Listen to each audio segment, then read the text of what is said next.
GTI presentó todo sobre factura electrónica y temas tributarios. Le esperamos para que haga sus consultas, tome nota, evite sanciones y tenga sus cuentas claras.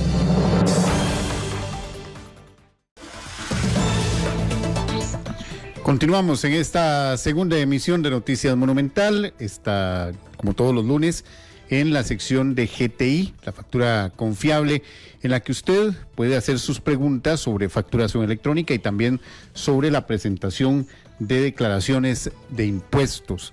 Está con nosotros don Juan Diego Vargas, el máster Juan Diego Vargas, gerente financiero de GTI, para que usted aclare todas sus consultas. Y desde ya habilitamos el 905-222-0000, 905-222-0000 para sus consultas al aire, y también el 899-935-935, la plataforma de WhatsApp para sus consultas. Don Juan Diego, muchas gracias por acompañarnos. Siempre un gusto saludarlos a ustedes allá en cabina y a todos los que nos escuchan. Aquí estamos como siempre a la orden para tratar los famosos temas, ¿verdad? De impuestos que siempre son tan complicados y que siempre hace falta hacer algunas aclaraciones. Don Juan Diego, hoy hay un tema que se debe tocar y es el aviso que publicó en su sitio web el Ministerio de Hacienda, que estuvo aclarando varios aspectos de los impuestos a las ganancias de capital. Este impuesto está a cobro desde el 1 de julio, pero hay una aclaración que hay que hacer y hay varias cosas que hay que tomar en cuenta sobre este impuesto. Claro, correcto. Mira, desde que entró en vigencia la Ley del Fortalecimiento para las Finanzas Públicas, el 1 de julio del 2019, es que entró en vigencia también lo que fue ganancias de capital. Ganancias de capital, entiéndase que es la diferencia entre el costo que yo adquirí un bien y el precio que lo vendí. A diferencia de cuando yo vendo, digamos, bienes y servicios normalmente que tienen lo que es la tarifa del IVA, en este caso ganancias de capital es para el apartado que tiene que ver específicamente, por ejemplo, cuando yo vendo una casa o vendo un carro y que yo no me dedico a esa actividad, sino que digamos que es, por ejemplo, que yo vine y vendí mi casa. En ese caso, entonces, la fórmula de cálculo está para todas aquellas propiedades que se vendan o que se hayan comprado antes del 1 de julio de 2019, hay una tarifa que es un 2.25 sobre el monto total de la venta, que esa es opcional, y la otra es pagar un 15% sobre la diferencia entre el costo y el precio de venta. Ese punto es interesante. Por ejemplo, si yo compro un carro, recordemos que los carros tienen un valor y se van depreciando con el tiempo, pero en el mercado logro colocarlo a un precio mayor al que lo compré, que puede pasar, pero es pocas veces visto, sí tengo que pagar un impuesto por esa diferencia. Correcto. Eso no solamente es para casas, sino también para, en este caso, como por ejemplo bienes muebles, que en este caso es un vehículo, y sí tengo que pagar el impuesto. Si yo el carro lo adquirí antes de julio de 2019, me permite hacer la fórmula de cálculo con el 2.25, que es la primera vez que lo vendo, y ya después de eso, si no, tiene que hacer un 15%, que es la diferencia entre lo que yo lo compré y yo lo vendí. Normalmente, como vos lo estás diciendo, Paul, normalmente más bien uno le pierde, ¿verdad? Y entonces más bien cuando uno lo vende, lo que demuestra es que hubo una diferencia, que realmente uno perdió. Pero en los casos normales, más bien, si uno le ganó, tiene que pagar ese impuesto. Y aquí algo que es muy importante por el que tenemos que hablar es porque normalmente la gente está acostumbrada a hacer eso y que no presenta ninguna declaración. Dentro de esto hasta los mismos abogados, en este caso ellos se encargan de ayudarle a uno con el traspaso, pero este conocimiento muy poca gente lo tiene, de que aparte de eso tiene que ir y grabar esta declaración y pagar el impuesto. O sea, es ya una obligación. Por ejemplo, si yo tengo que vender una casa, si yo tengo que vender, pero no me dedico a eso es, o vendo mi carro, casi siempre uno siempre va a salir, nunca va a estar el precio por encima de que lo adquirió, pero el valor de mercado de un carro puede variar, eso nos lo ha demostrado la experiencia, así que sí hay que tomarlo en cuenta muy en cuenta, porque si no, las multas pueden ser fuertes, ¿verdad, don Juan Diego? Correcto, por no presentación de impuestos, de todos modos ya le cobran a uno 225,000 colones, que son más o menos medio salario base. Pero adicionalmente a eso, Paul, desde el momento que usted dejó de pagar el impuesto hasta el momento que usted lo pague, también te van a cobrar un 1% de interés moratorio por todos los meses que usted haya durado sin pagarlo. Entonces, puede ser bastante grande, y lo peor del caso es que por falta de información la gente no lo sabe, y imagínate cuántas personas tal vez ya han vendido una casa y no tenían esa información y no lo han pagado, y eso es algo que es muy importante, ¿verdad? No lo paga quien lo compra, lo paga quien lo vende. Quien tiene que hacer la declaración es quien vende, no quien compra.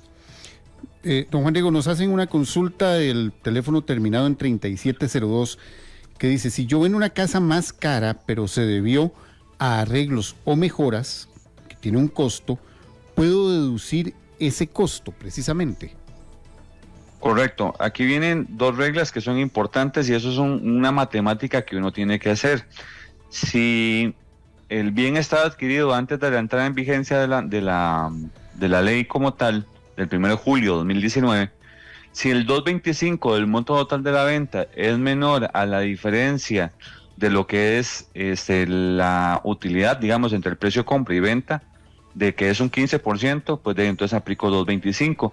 En este caso, lo que dice la ley con respecto a esas adiciones es que, por ejemplo, si yo tengo un valor de compra de, no sé, de 50 millones, le hice adiciones a la casa, y ahora esas adiciones, que lo que sí indica la ley es que tanto lo que son esas adiciones más los impuestos de traspaso y este tipo de cosas, los tengo documentados, si son fidedignos, yo los puedo poner, y entonces ahora sí, tal vez la diferencia ahora son 80, de 50 millones que la compré más las adiciones, ahora son 80 y las vendo en 100, la diferencia son 20 millones. El tema está que 20 millones, el 15% sobre 20 millones equivalen a 3 millones de colones. En cambio, el 2.25 sobre 100 millones de colones son 2.250.000. Entonces siempre sale mejor, por ejemplo, si es la primera vez que lo vendo y aparte de eso es antes de la entrada en vigencia de la ley, el 2.25 me favorece más que aún el hecho de la diferencia, aún con todo y adiciones. Entonces es un tema de cálculo matemático que hay que revisar, y sobre todo también tener muy claro que si yo voy a hacer ese cálculo con todas esas adiciones, realmente que estén bien documentadas, que es lo que pide la ley. Nos pregunta un Marco de Alorzo Rojas: si la casa o lote que se está vendiendo se compró con financiamiento, ¿el gasto de los intereses pagados en el préstamo se puede deducir? No, la ley no lo contempla, porque al fin y al cabo esto es porque usted no tenía la plata para pagarlo. Eso es un tema de forma de pago, pero realmente el costo del valor del activo no varía. O sea, si la casa cuesta 100 millones, le costó 100 millones. O sea, no es que a eso le va a sumar todos esos gastos de costos de adquisición. Eso es al igual como, por ejemplo, que usted se compre un carro y que se lo financió con un banco, ¿verdad? Ajá. Y entonces ahí tiene usted lo que es el costo, los intereses, pero tampoco está contemplado. También nos pregunta Clara Guadamuz desde Tres Ríos: ¿qué pasa con las herencias? Por ejemplo, me heredaron una finca, ¿tengo que pagar eso? Según lo que dice la ley, sí tiene que hacer el cálculo, y dentro de esto también hasta se toma en cuenta el valor del avalúo que tienen las municipalidades, que es con el que se paga el valor del impuesto sobre los bienes inmuebles, para hacer ese cálculo. Entonces, en buena teoría, también lo que son las herencias también corresponden. Hubo una práctica que era muy, muy normal, era que el valor de la herencia fuera muchísimo menor, incluso lo que se considera como valor en libros. Ya esto no se puede hacer. De hecho, uno de los temas, digamos, en el cambio con esta ley es que la regla que le piden es que no puede ser menor al valor que tenga la municipalidad para bienes inmuebles. Entonces, en este caso, el valor dice que son 100 millones y usted dice que la regaló en 5 millones, no es permitido, porque dice que el valor de enajenación, que significa valor de venta, no puede ser menor al valor fiscal. Ok, muy interesante este punto, don Juan Diego, y esto está creando varias preguntas. Por ejemplo, don Víctor Fallas, una sociedad anónima que presta dinero paga renta mobiliaria todos los meses, no paga IVA, pero el IVA que paga para los costos de operación constituyen un crédito fiscal. Repítame la pregunta porque esa sí está interesante. Esa sí está, sí. Dice, una sociedad anónima que presta dinero, paga renta mobiliaria para todos los meses, paga renta mobiliaria todos los meses, no paga IVA, pero el IVA que paga por los costos de operación constituyen un crédito fiscal. No. Aquí el crédito fiscal se genera en el momento que usted factura con IVA. ¿Qué significa esto? Que si usted no cobra IVA, no puede acreditarse el IVA. Lo que pasa en estos casos es que entonces usted eso le forma parte de sus gastos de operación. Ok. Otra consulta del teléfono terminado en 0897. Si tengo un terreno y lo vendo por partes en diferentes tiempos, ¿cuánto debo pagar en cada uno de esos tiempos? ¿El 2.22 o el 15%? Pues realmente lo del 2.22 o el 15%, recordemos que va de acuerdo a la fecha, si fue antes de la entrada en vigencia que lo estoy vendiendo, ¿verdad? Si yo ya lo compré después, debería estar con el 15%. Y sobre esto lo que tocaría entonces es, si el día de mañana tributación me revisa, digamos, esta declaración, es dividir, si yo, digamos, compré, no sé, tengo 1.000 metros y me costaron a 10.000 colones el metro, pues entonces cada metro lo divido y entonces me da que, bueno, ya tengo el cálculo, ¿verdad? Son 10.000 por metro, entonces al fin y al cabo, si vendo 100 metros, tengo que decir que fueron 10 millones de colones y ya después de eso entonces tengo que ver cuánto es el precio de venta para ver lo que es la ganancia, o en su defecto, venderlo, digamos, pagando el 2.25, que es lo que estábamos hablando, que eso depende, digamos, la forma que corresponde y si es la primera vez que lo vendo, porque si ya de todos modos ese lote ya me lo habían vendido y ya se había pagado un 2.25 sobre esa propiedad, ya el segundo dueño ya no puede pagar sobre un 2.25, sino que lo que le toca es el 15%. En otras palabras, aquí el punto importante es si fue adquirido antes del 1 de julio del 2019. Ese es el punto más importante. Si usted adquirió un bien antes de esa fecha, puede aplicar el 2.25. Ya después de esa fecha, si lo adquirió, ya no tiene salida y tiene que pagar el 15%. Correcto, porque ya después de eso lo que pasa es que ya la persona que se lo vendió después de esa entrada en vigencia, ya ese sí pagó al 2.25. Ok, eso es un punto muy importante de aclarar porque sí, hay principalmente con las propiedades, este es un hecho que muchas veces no lo han tomado, no se ha tomado en cuenta. Antes del 1 de julio de este año, prácticamente usted hacía un traspaso y solo pagaba los impuestos del traspaso o el costo del traspaso. Ahora hay que tomar en cuenta ese punto. Nos preguntan otro punto aquí que dice, bueno, eso lo puedo meter dentro del costo al que estoy vendiendo el producto o la propiedad. No, ningún impuesto puede ser formar parte del, digamos, en este caso, que de una vez diga, ok, como tengo que pagar 2 millones, entonces el costo de mi propiedad es, yo lo compré en 40 millones, la adicioné 10 millones más en mejoras, ahora cuesta 50 millones, pero como tengo que pagar un impuesto, ese impuesto van a ser 5 millones, ¿cuánto ahora son 55? No, porque más bien el cálculo es sobre la utilidad que da antes de ese impuesto, entonces no puede ser aplicarlo antes como un costo. Ok, ese es otro punto muy importante. Bueno, don Juan Diego, también hay temas ya para ir finalizando. Esta semana se tiene que pagar el IVA. La fecha límite para pagar varía porque el 15 cae sábado. Tal cual, siempre que caiga un día no hábil, entonces pasa al siguiente día hábil. Tomando en cuenta que sábado y domingo son días no hábiles, entonces significa que para este mes de octubre la fecha límite es el día 17, que recordemos muy bien y es muy importante, de presentación y pago. lo más importante, si no puedo pagar, por lo menos presento, porque el tema es que tengo multa por no presentación, que es de medio salario base. Entonces, para evitarnos por lo menos esa multa, sí tengo que presentar, y ya después de eso, si no puedo pagar, lo que me cobran es un interés moratorio de un 1% mensual. Entonces ahí la gente se acomoda en temas de flujo efectivo, pero mínimo presentar. Sí, y muy importante, para recordar a los amigos oyentes, cuáles son las que deben presentar, cuáles son las declaraciones que se deben presentar en el próximo, de hoy en 8 a más tardar, y pagar también. Las más normales siempre que conocemos comercialmente, la declaración del IVA, ¿verdad? El impuesto al valor agregado.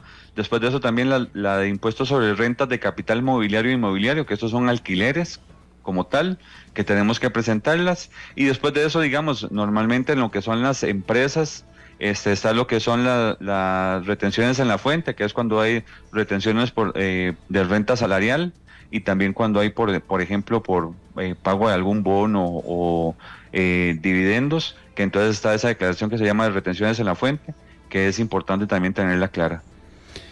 Perfecto. Don Juan Diego, nos han bombardeado con preguntas rápidas. Vamos a ver si nos alcanza un toquecito el tiempo. Claro. Cuando se vende una propiedad por primera vez, se declara el 1.25, el 2.5, el 2.25. El 2.25 cuando se que el porcentaje debo declarar en la 162, impuesto de bienes gananciales. Esa es la fórmula donde se debe declarar esto. La 162 de bienes gananciales. Otra pregunta que nos hacen por aquí: en una empresa que declara renta mobiliaria todos los meses, ¿es necesario presentar la D101 al final del periodo? No, a menos de que tenga más actividades, pero si solo tiene la actividad de alquiler y ya la liquida mes a mes, ese impuesto definitivo, entonces no tiene que hacer una D101. Y ya la última pregunta del teléfono terminado en 8528, ¿cómo está el tema de las sociedades inactivas? Pues eso, el último comunicado que tenemos del Ministerio de Hacienda es que había pasado al 15 de noviembre, la fecha que habían postergado, y era porque iba a hacer algunas aclaraciones que todavía estamos esperando que el Ministerio las haga para ver si hay algún cambio o alguna aclaración que sea importante para poder hacer las presentaciones. Recordando muy bien que estas declaraciones informativas, lo único que uno presenta es la primera parte de la declaración, que es la parte de balance, que es activos, pasivos y capital. Muy importante este punto. Hay que esperar todavía esas aclaraciones, ¿verdad, don Juan Diego? Así es, Paul. Bueno, le agradezco mucho a don Juan Diego Vargas, gerente financiero de GTI. Nada más, recuérdenos los números para hablar con ustedes. Si tenemos alguna otra duda en GTI, ¿cuál es la forma en que podemos contactarlos? Con mucho gusto, nos pueden contactar al 2105-4400, 2105-4400. Nos pueden escribir también al WhatsApp 6128-6044, 6128-6044, o escribirnos al correo infofacturaelectrónica, todo seguido, infofacturaelectrónica@gticr.com. Muchas gracias al máster Juan Diego Vargas, gerente financiero de GTI, que nos aclaraba muchas de las dudas, y este tema de las ganancias y pérdidas de capital también va a generar, está generando ya muchas dudas entre los amigos oyentes, así que de hoy en 8 días otra vez estaremos conectándonos con nuestros amigos y socios de GTI para que usted aclare sus dudas. GTI presentó Todo sobre Factura Electrónica y Temas Tributarios. Le esperamos para que haga sus consultas, tome nota, evite sanciones y tenga sus cuentas claras.